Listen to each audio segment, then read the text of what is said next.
महाराष्ट्र में औरंगजेब की कब्र को उखाड़ने को लेकर मचे बवाल ने आखिरकार हिंसक रूप ले ही लिया।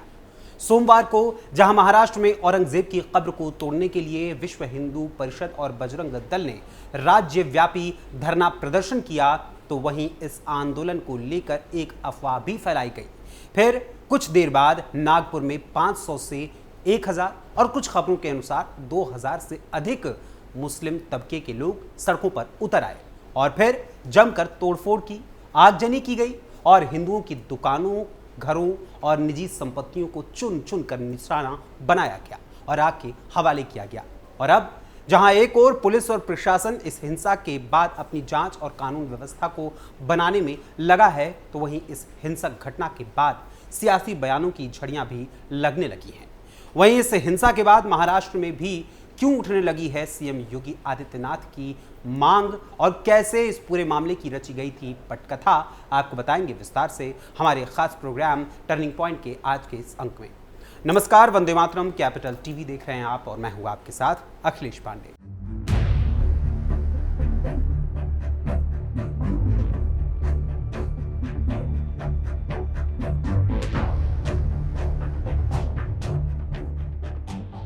औरंगजेब की कब्र को हटाने के लिए एक संगठन के प्रदर्शन के दौरान एक धर्म ग्रंथ जलाए जाने की अफवाह फैलने के बाद नागपुर में सोमवार को यह हिंसा असल में भड़की थी। इस दौरान किए गए पथराव में 3 पुलिसकर्मियों समेत 9 लोग शुरुआत में घायल बताए गए। हालांकि बाद में घायलों की संख्या बढ़ गई, जिसमें खास करके पुलिस वालों की संख्या बढ़ी थी जो घायल हुए थे। वहीं पुलिस ने महल क्षेत्र के विभिन्न इलाकों में तलाशी अभियान के दौरान कई लोगों को गिरफ्तार किया। इससे पहले पुलिस ने राष्ट्रीय स्वयंसेवक संघ मुख्यालय वाले महल क्षेत्र में भीड़ को तितर बितर करने के लिए आंसू गैस के गोले भी दागे थे और हल्का बल प्रयोग भी किया था। अधिकारियों ने बताया कि महल के बाद हंसपुरी इलाके में भी उपद्रव की कुछ घटनाएं सामने आई। यहां भी उपद्रवियों ने दुकानों में तोड़फोड़ और पथराव भी किया, साथ ही वाहनों को आग भी लगा दी, यानी कि आग के हवाले भी उन वाहनों को कर दिया था। फिलहाल प्रशासन ने नागपुर शहर के कई इलाकों में अनिश्चितकालीन कर्फ्यू लगा दिया है। नागपुर शहर के कोतवाली, गणेशपेट, लकड़गंज, पचपावली, शांतिनगर, सक्कर दरा, नंदनवन, इमामबाड़ा, यशोधरा नगर और कपिल नगर पुलिस थानों क्षेत्रों में कर्फ्यू लगाया गया है और ये कर्फ्यू अगले आदेश तक यूं ही लागू रहेगा। कैसे शुरू हुई थी हिंसा? वहीं पुलिस के अनुसार उपद्रव सोमवार देर शाम उस समय शुरू हुआ था जब बजरंग दल के सदस्यों ने महल इलाके में छत्रपति शिवाजी महाराज की प्रतिमा के पास प्रदर्शन किया। पुलिस ने बताया कि अफवाह फैली कि आंदोलन के दौरान एक धर्म ग्रंथ जो इस्लाम से जुड़ा हुआ है उसे जलाया गया और इसी अफवाह के बाद एक वीडियो भी बजरंग दल के प्रदर्शन का सोशल मीडिया पर प्रसारित किया गया, जिससे मुस्लिम समुदाय के लोगों में आक्रोश फैल गया। उन्होंने आओ देखा न ताओ और उसके बाद निकल पड़े सड़कों पर। गणेश पेट थाने में शाम को कथित तौर पर धर्म ग्रंथ जलाने की शिकायत भी दर्ज कराई गई। वहीं पुलिस के अनुसार ये बताया गया कि शिकायत के बाद बड़ी संख्या में मुस्लिम समुदाय के लोग महल इलाके के अलग अलग हिस्सों में इकट्ठा होने लगे। पुलिस ने संकट की यानी किसी बड़ी साजिश की आशंका को देखते हुए गश्त तेज कर दी और कानून व्यवस्था बनाए रखने के लिए अतिरिक्त सुरक्षा बलों को भी बुलाया गया।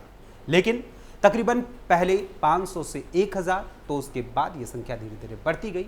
ऐसे लोगों ने हिंसक भीड़ का स्वरूप लेकर इलाके में उपद्रव करना शुरू कर दिया, तोड़फोड़ की और आगजनी की घटना को भी अंजाम दिया था। हालांकि इस मामले में कई आरोपियों को हिरासत में भी लिया जा चुका है और आगे की कार्रवाई जारी है। वहीं अब बात करते हैं इस पूरे मामले पर होने वाली सियासी बयानबाजी की और शुरुआत करते हैं सीएम देवेंद्र फडणवीस के बयान से। सीएम देवेंद्र फडणवीस ने हिंसा को बताया सुनियोजित हमला। नागपुर में हुई हिंसा के बाद महाराष्ट्र के मुख्यमंत्री देवेंद्र फडणवीस ने बयान देते हुए कहा था कि असल में यह हिंसा सुनियोजित हमला हो सकता है। दरअसल नागपुर हिंसा के बाद सीएम देवेंद्र फडणवीस के बयान में सामने आया था और उस बयान में उन्होंने कहा था, नागपुर में विश्व हिंदू परिषद और बजरंग दल ने विरोध प्रदर्शन किया। अफवाह फैलाई गई कि धार्मिक सामग्री वाली चीजें जला दी गईं। ये एक सुनियोजित हमला लगता है। किसी को भी कानून व्यवस्था अपने हाथ में लेने की इजाजत नहीं है। पुलिस पर हमले बर्दाश्त नहीं किए जाएंगे। आरोपियों के खिलाफ सख्त कार्रवाई की जाएगी। वहीं इसके साथ ही सीएम देवेंद्र फडणवीस ने सोशल मीडिया प्लेटफॉर्म एक्स पर भी अपना एक वीडियो इस हिंसा के बाद तकरीबन 11 बजे के आसपास जारी कर उपद्रवियों पर कड़ी कार्रवाई करने की बात कही और साथ ही पुलिस को कड़ाई से इस मामले में एक्शन लेने का भी आदेश दिया और लोगों से शांति बनाए रखने की भी अपील की थी। नागपुर के महल इलाके में जिस प्रकार से तनाव की स्थिति निर्माण हुई, ये बहुत ही निंदनीय है। जिस प्रकार से कुछ लोगों ने पत्थरबाजी की है, पुलिस पर भी पत्थर फेंके हैं, ये बिल्कुल गलत है। मैं स्वयं इन सारी घटनाओं पर नजर रखकर हूं। मैंने पुलिस कमिश्नर को ये कहा है कि कानून व्यवस्था बनाने के लिए जो भी कड़े से कड़े कदम उठाने की आवश्यकता हो वो उठाए जाए और शांति को बनाया जाए। अगर कोई दंगा करता है, कोई पुलिस पर पत्थर फेंकता है, कोई समाज में तनाव निर्माण करता है, तो ऐसे सभी लोगों के ऊपर कड़ी से कड़ी कार्रवाई की जाए। और मैं सभी को अपील करता हूं कि नागपुर एक बहुत ही शांति प्रिय इस प्रकार की नगरी है, यहाँ की शांति भंग न हो, इस प्रकार से सभी लोगों ने व्यवहार और बर्ताव करना चाहिए। और कोई भी अगर इस प्रकार से तनाव निर्माण करने का प्रयास करेगा तो उसके ऊपर बहुत कड़ी कार्रवाई की जाएगी। वहीं नागपुर में हुई हिंसा को लेकर विश्व हिंदू परिषद की ओर से भी बयान दिया गया है और इस बयान में कहा गया है कि इस हिंसा से पहले मस्जिद में जाकर प्लानिंग की गई थी, इसके बाद इस हिंसा के दौरान हमला किया गया था। दरअसल नागपुर में हुई हिंसा के बाद विश्व हिंदू परिषद के प्रवक्ता विनोद बंसल ने मीडिया से हुई बातचीत में कहा, विश्व हिंदू परिषद और बजरंग दल ने शांतिपूर्ण तरीके से पूरे महाराष्ट्र में सैकड़ों स्थानों पर औरंगजेब की कब्र हटाए जाने की मांग को लेकर प्रदर्शन किया। नागपुर में भी शांतिपूर्ण प्रदर्शन खत्म हो गया था। उसके बाद हमारे कार्यकर्ताओं पर सुनियोजित हमला किया गया। औरंगजेबी मानसिकता का समूल नाश करने के लिए हमने प्रदर्शन किया था। नागपुर में भी पूरा कार्यक्रम शांतिपूर्ण ढंग से संपन्न हो गया था।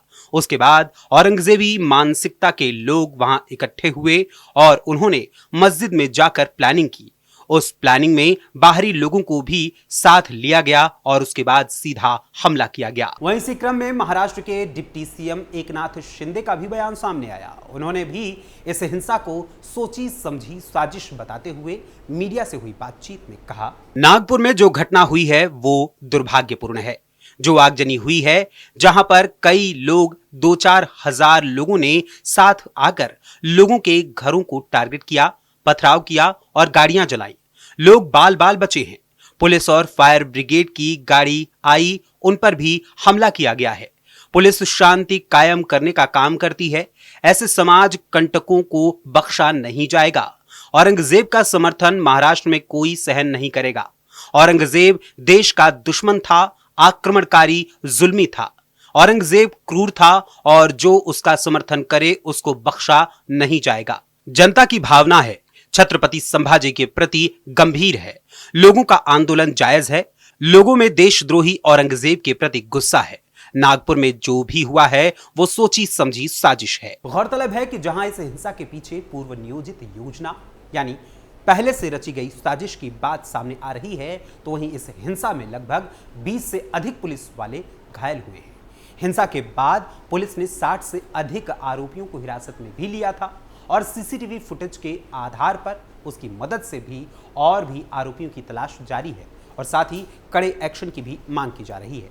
लेकिन वहीं इसी बीच AIM के राष्ट्रीय प्रवक्ता वारिस पठान ने इस हिंसा का ठीकरा भाजपा के सिर पर फोड़ते हुए कहा कि भाजपा नेता टी राजा के बयान के बाद यह हिंसा भड़की है। इसके साथ ही वारिस पठान ने आगे कहा कि 400 साल पुराने औरंगजेब के मुद्दे को उठाकर बीजेपी तमाम मुद्दों से लोगों को भटका रही है। देखिए, अभी हमको भी जानकारी मिली कि नागपुर के अंदर कुछ पथराव हुए, वायलेंस हुए, तो हम तो हर किस्म की वायलेंस का पुरजोर से खंडन करते हैं। वायलेंस नहीं होना चाहिए, सभी को कायदे कानून का पालन करना चाहिए। पर ये क्यों हुआ, किस लिए हुआ, ये सब चीज की पूरी तरह से महाराष्ट्र सरकार को जांच करनी चाहिए। देखिए, हम तो कितने दिनों से बोल रहे हैं कि महाराष्ट्र के अंदर कुछ बीजेपी के ऐसे नफरती चिंटू आ गए जो बस दिन भर आग भड़काने का काम कर रहे हैं, नफरती भाषणबाजी कर रहे हैं। अभी कल भी इनका एक बाहर से आए थे हैदराबाद से, उन्होंने आके पुणे के अंदर एक भाषण दे दिया। अब ये सारी चीजें जो है ये नफरत फैला रही है ना। हम तो पहले से बोल रहे हैं कि ऐसे लोगों के ऊपर लगाम लगाए सरकार, वरना देखिए आज किस स्थिति में चला गया है। अब महाराष्ट्र के अंदर हुआ, हम बोल रहे थे कि महाराष्ट्र में काफी दिनों से कुछ लोग चाहते हैं कि तनाव पैदा हो, चाहते हैं कि नफरत बढ़े, चाहते हैं कि इस तरह का वायलेंस हो। हमने मुख्यमंत्री को हमेशा से कहा है कि सर आप संज्ञान लीजिए, इस बात का रोकिए ऐसे लोगों को। आज नफरत की आग यहां तक बढ़ गई। अब देखिए किसने इनको इजाजत दिया था यहां पर जाके आंदोलन करना। एक 400 साल पुराना औरंगजेब का मुद्दा लेकर बीजेपी सरकार तमाम मुद्दों से ध्यान भटका दी है और अब ये हद पे आ गई, नफरत यहां तक फैल गई। तो हम तो चाहेंगे कि वायलेंस ना हो और हम रिक्वेस्ट करेंगे आपके माध्यम से भी कि कायदे कानून का सब पालन करें, कोई भी कायदे का उल्लंघन न करे। और हमारी सरकार से भी मांग है कि सरकार जो भी इसमें इन्वॉल्व है, जिसने ये दंगे भड़काए, दंगे भड़काने के लिए अपने अल्फाज यूज किए, ऐसे लोगों के ऊपर सख्त कार्रवाई करे ताकि महाराष्ट्र के अंदर आगे इस तरह की घटनाएं ना हो। वहीं इसी क्रम में शिवसेना यूबीटी के नेता संजय राउत ने तो ये आरोप लगाया कि उस इलाके में यह हिंसा नहीं हो सकती और असल में इस हिंसा को हिंदुओं को डराने के लिए अपने ही लोगों के द्वारा करवाया गया है। दरअसल संजय राउत ने कहा, नागपुर में हिंसा होने का कोई कारण नहीं है। ये वो जगह है जहां आरएसएस का मुख्यालय है। ये सीएम देवेंद्र फडणवीस का निर्वाचन क्षेत्र भी है। वहां हिंसा फैलाने की हिम्मत कौन कर सकता है? हिंदुओं को डराने, अपने ही लोगों से उन पर हमला करवाने और फिर उन्हें भड़काकर दंगों में शामिल करने का ये एक नया पैटर्न है। वही गौरतलब है कि जब नागपुर में यह हिंसा कारित हुई तो उसके बाद ये मांग उठने लगी कि जिस तरीके से सीएम योगी आदित्यनाथ उत्तर प्रदेश में लगातार ऐसी हिंसात्मक घटनाओं के बाद ताबड़तोड़ एक्शन करते हैं तो वैसा ही एक्शन महाराष्ट्र में भी किया जाए और सीएम योगी आदित्यनाथ की डिमांड होने लगी।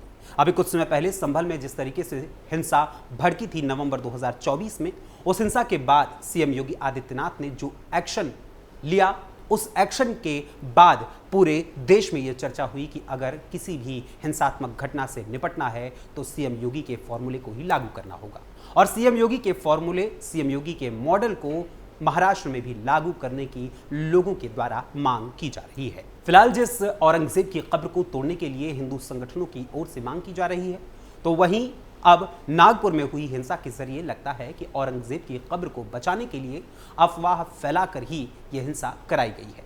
लेकिन असल में इस हिंसा के पीछे का पूरा सच पुलिस की जांच के बाद ही सामने आएगा और इसमें थोड़ा समय लग सकता है।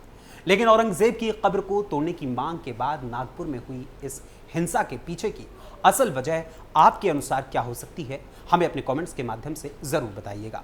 और साथ ही जिस तरीके से महाराष्ट्र में योगी मॉडल की मांग की जा रही है उस पर भी आपका क्या विचार है, इस बारे में भी अपने कमेंट्स के माध्यम से हमें जरूर बताइएगा। फिलहाल अभी के लिए टर्निंग पॉइंट के आज के इस अंक में बस इतना ही। फिर मुलाकात होगी टर्निंग पॉइंट के अगले अंक में किसी और खबर, किसी और मुद्दे, किसी और विषय के साथ। तब तक के लिए मुझे अनुमति दीजिए। धन्यवाद। जय हिंद, जय भारत।